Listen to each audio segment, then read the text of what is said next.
मैंने आज जीव विज्ञान श्रेणी को समस्त को स्वागत करुच्ची। आज आम कोष विषय किसी जाना कोष विषय किसी धारणा मुदेवी कि मुख्यतः भाव में आम आज पढ़ा उद्भिद कोष प्राणी कोष मध्य पार्थक्य आम विषय जाना। तेणु उद्भिद कोष प्राणी कोष मध्य पार्थक्य जाना पूर्व मु प्रथमे किसी कोष संबंध में धारणा देवी।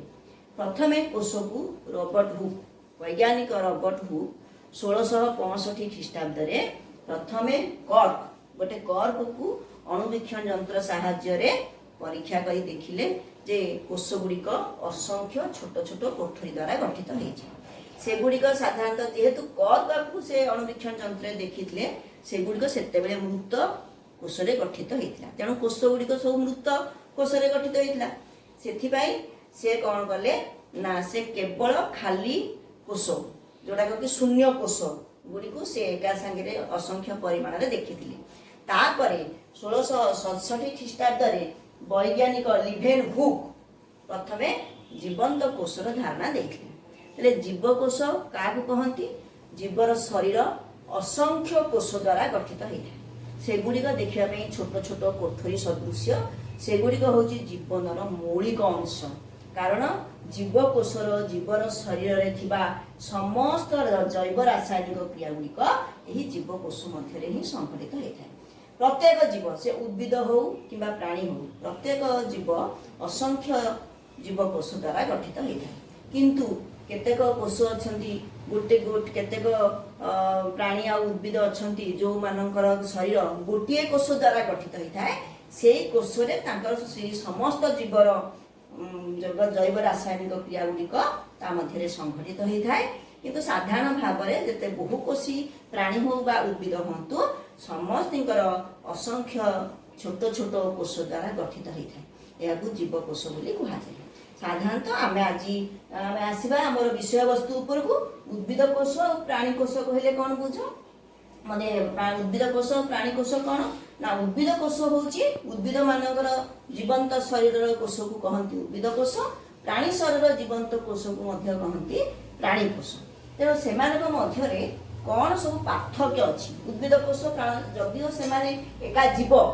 जीव हेले उद्भिद कोष प्राणी कोष मध्य किसी सामंजस्य भी अच्छी किसी पार्थक्य अच्छी। तेणु आज आम पढ़ा कौन कौन सब पार्थक्य अच्छी उद्भिद कोष आउ प्राणी कोष। मुझे चार्ट प्रस्तुत करी आम बर्तमान जाना जे उद्भिद कोष मध्य आउ प्राणी कोष मध्य कौन कौन सब पार्थक्य अच्छी। साधारणतः जो उद्भिद कोष अच्छी या साधारण भाव में आयतकार हो पारे वर्गाकार हो पारे चारिकोणिया हो पारे ये आकृति विशिष्ट होता है। मुझे चार्ट को झुलई देख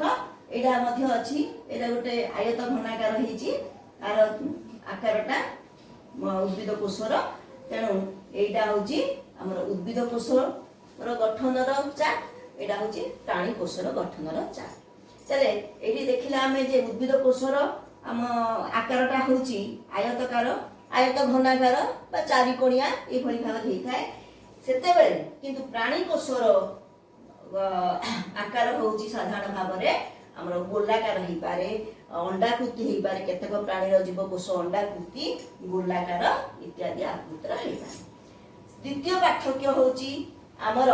बाह्य आवरण अच्छी समस्त गोटे गोटे उद्भिद कोष हो कि प्राणी कोष हो समस्त गोटे गोटे बाह्य आवरण अच्छी। तेणु उद्भिद कोषर बाह्य आवरणटा को साधारणतः भाव में कोष भित्ति कहगला बेले प्राणी कोषर बाह्य आवरण को कहती कोष झिल्ली। ताने कोष झिल्लीटा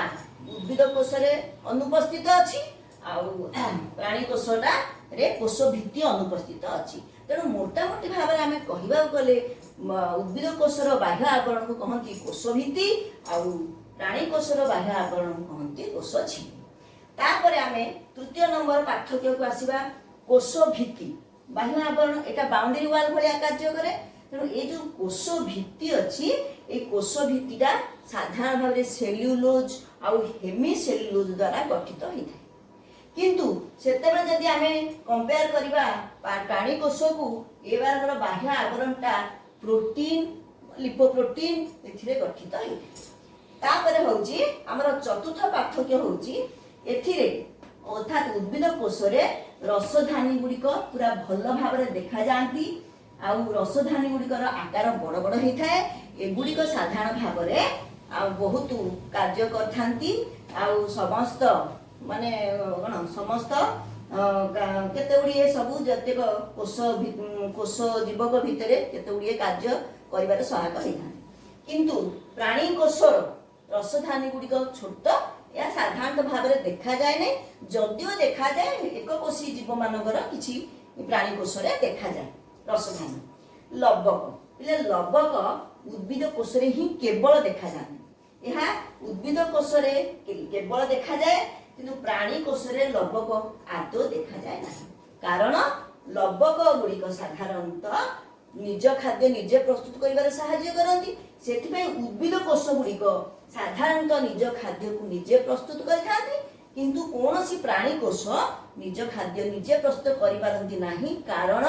एई लवकर अनुपस्थिति जो तेणु प्राणी कोश रे लवक आदौ देखा जाएनी केवल उद्भिद कोश रे ही लवक देखा जाए लवक कहले हमर तीन प्रकार लवक अच्छी हरित लवक अच्छी वर्ण लवक अच्छी श्वेत लवक अच्छी जोटा कि हरित लवक बा सबुज कणा खाद्य प्रस्तुति सहाय्य करता है सेटा केवल आम उद्भिद कोश देखा पाइबा तेणु लवक केवल उद्भिद कोश ही देखा मिले प्राणी कोश आदौ देखा जाए ना तापर पॉइंट हूँ साधारणतः गल्गी बड़ी गुड़िक बेसी परिमाण में प्राणी कोश देखा जाती यह उद्भिद कोश देखा जाती नहीं जो छोट छोट किसी कोश देखा जाती डिक्टियोजोम बोली कहती से गल्गी बड़ी गुड़िक किंतु प्राणी कोश भल भाव देखा जाती ये अनेक गुड़िए कार्य कोश जीवक साधन करते किंतु आमर उद्भिद कोश अल्प देखा जाती छोट छोट आकार देखा जाती तेणु यार गल्गी बडी न कहीकि एमानकु डिक्टियोजोम बोली कहुए सेंट्रोजोम नामक कोश अंगिका उद्भिद कोश मोटे न थाए आदौ देखा जाए नहीं केवल प्राणी कोश ही सेंट्रोजोम गुड़िक देखा जाती कारण कोश विभाजन समय ये सेंट्रोजोम गुड़िक मुख्य भूमिका ग्रहण करते आसीगला जे प्राणी कोशटा हूँ साधारणतः भाव में छोट अपेक्षाकृत बड़ हूँ उद्भिद कोश तेणु उद्भिद प्राणी कोश ठारू उद्भिद कोश बड़ आकार देखा जाए प्राणी कोश गुड़िक उद्भिद कोश ठारू सान पिला माने उभय कोश अति क्षुद्र एगुड़िक केबे खाली आखि को देखा जाए अति शक्तिशाली अणुवीक्षण जंत्र ही एगुड़िक कोश गुड़िक देखा जाए यही कोश गुड़िक होउछन्ति जीवनर मौलिक अंश सबु जीव मानकर असंख्य जीव कोश द्वारा ही शरीर गठन होता है एवं आम शरीर जिते प्रकार जैव रासायनिक क्रिया जहाँ जहाँ सबू आवश्यक होता है से गुड़िक सबू जीव कोश ही संगठित होता है यह हूँ आमर आज उद्भिद कोश और प्राणी कोश मध्य पार्थक्य गुड़ी जानिले तापरे आमे जदि कौन सन्देह होची किंबा कौन अर्थ बुझीपार मुझे भावुची निश्चित भाव में भल भाव बुझी जदि तुम्हें बुझीपारनी मत जेकोसी उपाय भी जहाँ सन्देह अच्छी पचारे मुझे कहीदे पारे यहाँ हूँ प्राणी कोशर गठन अच्छी प्राणी कोश यहाँ हूँ जीवकोश यहाँ हूँ तीन भाग में विभक्त होती गोटे हूँ कोश झिल्ली कोश जीवक आ गोटे हूँ न्यूक्लियस यहाँ से प्राणी कोश उद्भिद कोश तीन भाग विभक्त आमर हूँ कौन कोश भित्ति कोश जीवक आ न्यूक्लियस तेणु यहाँ हूँ आमर कोशर चित्र जोगुड़ाक कि स्ट्रक्चराल चित्र एगुड़ाक सब आम जानिले आम नेक्स्ट पीरियड में आपर नेक्स्ट चैप्टर जीव जगतर संगठन पढ़ा एवं मो मोर पाठ को समाप्त कर।